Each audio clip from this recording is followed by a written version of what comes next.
Do you know what's going on in your kid's school? If not, now would be a good time to take a look. Here's what you're likely to find.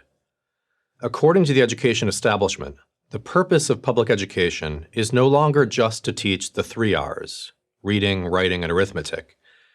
It is to awaken students to the fact that they live in a country that has been, remains, and will probably always be racist. Here's how the American Association of School Administrators, AASA, recently described its mission.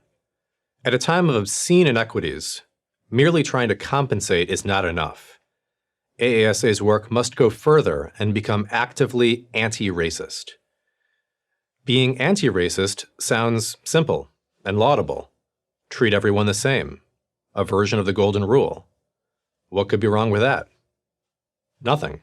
Except, that's not what the educational elite means by anti-racism. Anti-racism, in its current formulation, does not mean equal treatment of others.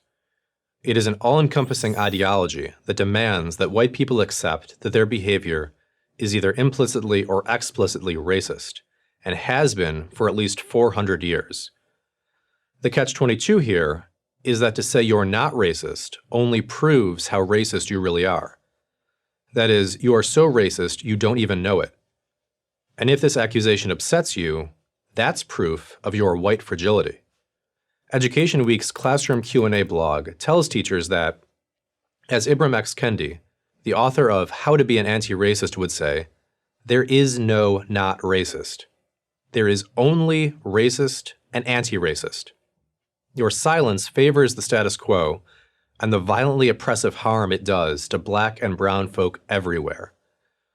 What Kendi is saying is, if you don't voice active agreement with him, you are a racist. And if you treat people equally regardless of race, you're also a racist. Anti-racists embrace racial discrimination, as long as it's done on their terms. As Kendi has said, the only remedy to racist discrimination is anti-racist discrimination. The only remedy to past discrimination is present discrimination. I understand how wrong this might sound. It turns the Martin Luther King concept of racial equality on its head. But that's exactly the point. Lorena Germán, who chairs the Committee on Anti-Racism for the National Council of the Teaching of English, makes this clear. At the height of the recent urban unrest, Germán wrote that arsonists should serve as a model for teachers. Educators, what are you burning? Your white-centered curriculum? The school's racist policies? Your racist-ass principal? The funding for police and schools versus counselors? What are you burning? Germán's call to commit arson may have been metaphorical, but her call to get rid of the traditional school curriculum is not.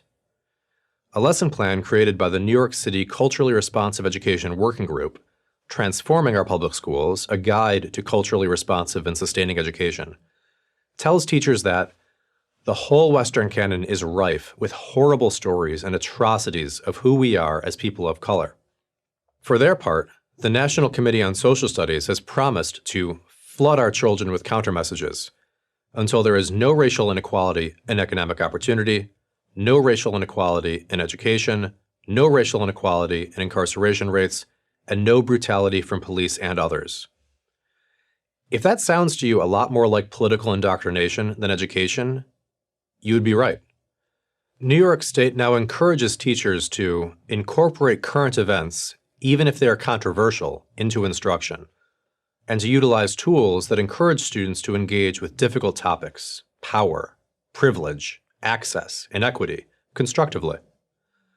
We might all wish that as cultural and political polarization reaches into more and more areas of American life, schools could remain an apolitical oasis where children can learn to read, write, and develop skills of socialization. But if that's what you want for your children, then just know that anti-racist educators think that you are part of the problem. According to a writer for Teaching Tolerance, a project of the Southern Poverty Law Center, anti-racist educators recognize that schools today are doing exactly what they were built to do in this country: exclude, silence, erase, promote white supremacy. An anti-racist approach to schooling could very well mean an ending to schools as we know them. That is certainly true. The National Council on the Teaching of English insists there is no apolitical classroom. The educational elite has a very clear lesson plan in mind for your children. If you're okay with it, you can send Johnny and Jennifer off to school with a glad heart. If you're not okay with it, better talk to the principal, or get ready with a plan B. I'm Max Eden, Senior Fellow at the Manhattan Institute for Prager University. Thank you for watching this video. To keep PragerU videos free, please consider making a tax-deductible donation.